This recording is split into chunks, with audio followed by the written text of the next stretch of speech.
Blue Ridge Draft Horses was located just south of the thatch orchard. It was here that the rabbit hid in the shadows. The rabbit held the axe close to its body as it took cover behind the farm's large wooden sign. It concealed the silver axe head with a furry gloved hand as police cars streaked past the farm with sirens screaming. It would not do for the fabled axe rabbit of Northern Virginia to be caught. It was an enigma to be studied, not held in a cage. After the cars had passed, the rabbit stood and walked over to the white wooden fence that bordered the pasture. It paused and listened. The sound of crickets and an occasional snort from the barn told the vandal rabbit that it was safe. With a grunt and a mighty swing it drove the axe head deep into the fence rails. With a few more swings the top rail was decimated and the axe rabbit turned its attention toward the second.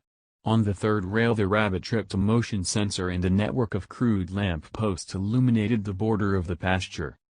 Lights winked on inside of the farmhouse as well. Before the rabbit could find cover, a portly man dressed in a robe emerged from the house carrying a shotgun. The man stood frozen momentarily after making out the form of the rabbit costume and axe. He quickly recovered and the sound of the pump shotgun being cocked alerted the rabbit that it was no longer stalking prey that would surrender all without a fight. "Who's out there?" the man bellowed. Without a word the rabbit fled. The man ran to his pickup. Justin Vernon worked as a driver for Parcel Express. When he had picked up his rig at the depot he had expected a quiet run to Winchester. Justin sang along with his favorite CD as he navigated his Kenworth through Hawksville. He had just begun to build up speed when a white figure darted across the road. Startled, Justin slammed on the brakes and the tractor-trailer skidded to a stop. Without warning the truck's headlights failed.